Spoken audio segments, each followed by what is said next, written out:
আমার হুইপ সাহেব আপনার কাছে আবেদন করেছে, আমি আপনার কাছে ধন্যবাদ। আমাদের অপোজিশনে ওখানে আমাদের বসার সৌভাগ্য হয়েছে অনেকবার। ফজলুল হক মিলন ছাত্র দলের সভাপতি ছিলেন অনেক দিন এবং তুখোড় ছাত্রনেতা ছিলেন। আন্দোলন সংগ্রামে তার অবদান আমরা যারা এখানে নতুন সদস্য আছি তারা আমার চেয়ে অনেক বেশি জান। কিন্তু দুঃখ, আমি ওনার বক্তব্য সকল বিষয়ে শুনেছি। ওনারা বলেছেন জুলাই, আমরা বলেছি জুলাই সনদ অক্ষরে অক্ষরে বাস্তবায়ন করব। আমার পাশে আছেন মাননীয় আইনমন্ত্রী, আর ওনারা জুলাই আদর্শ, ডিফারেন্স এইটুকু।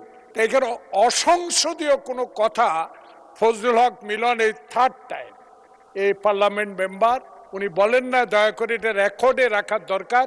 এই জন্য আপনার সময়টুকু নষ্ট করেছি। আপনাকে ধন্যবাদ। Thank you. ধন্যবাদ মাননীয় সদস্য।